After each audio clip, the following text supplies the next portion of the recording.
કેમ છો? મજામાં? સુવાક્યોની દુનિયામાં, સુવિચારની દુનિયામાં આપનું સ્વાગત છે. મારા મિત્રો, એવું કહેવાય છે કે આપણી કામ પ્રત્યેની પ્રતિબદ્ધતા ત્યારે જ થાય છે કે જ્યારે આપણે તે કામ માટે દિવસ કે રાત ભૂલ્યા વગર સતત લાગેલા રહીએ. આવી જ વાતને સુવિચાર તરીકે આર્જેન્ટિનાના લેખક ચે ગુવેરા સાહેબે ખૂબ જ સરસ રીતે લખ્યું છે. આજનો જે સુવિચાર છે તેનો વિષય છે પ્રતિબદ્ધતા, કમિટમેન્ટ. આપણે જીવવા માટે કંઈક જોઈશે તેની ખાતરી કરી શકતા નથી સિવાય કે આપણે તેના માટે મરવા તૈયાર હોઈએ.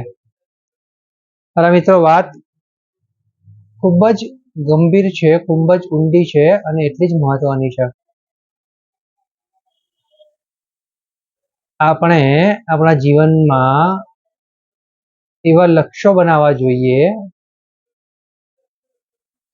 કે જે લક્ષ્યો થકી આપણું જીવન સુધરી જાય. બીજી રીતે કહીએ તો આપણે જે કંઈ કરી શકતા હોઈએ, આપણને જે કંઈ કામ સોંપવામાં આવ્યું હોય, આપણને જેમાં રુચિ હોય તે આપણે એવી રીતે કરવું જોઈએ કે ચાહે કોઈ અડધી રાત્રે પણ આપણને તે કામ સોંપે ને તો આપણે રાજી ખુશીથી કરી શકીએ. એટલે કે જ્યાં સુધી આપણે જે વસ્તુ જોઈએ છે, જે વ્યક્તિ જોઈએ છે, જે લક્ષ્ય જોઈએ છે, જેને પહોંચવું છે, જેને કરવું છે, તેના માટે જો આપણે મરવા સુધીની પણ તૈયારી ના બતાવીએ તો જીવવા માટેનો કોઈ અર્થ રહેતો નથી.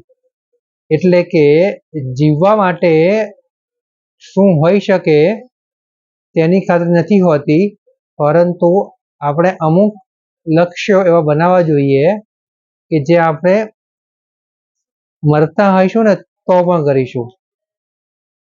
વાત ખૂબ જ અટપટી છે, પણ સમજવા માંગીએ તો સમજાય એવી છે.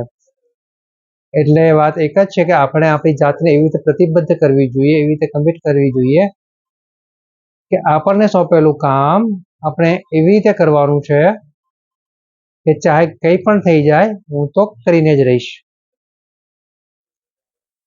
અમુક વસ્તુઓ જીવવા માટે કરવામાં આવે છે, જ્યારે અમુક લક્ષ્યો એવા છે કે ચાહે તે પૂરું કરવા માટે આપણું જીવન પણ પતી જાય ને તો પણ આપણે તૈયાર હોઈએ.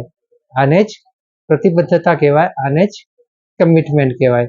ને આવું કમિટમેન્ટ વાળું જીવન, પ્રતિબદ્ધતા વાળું જીવન આપણું સફળ જીવન કહેવાય.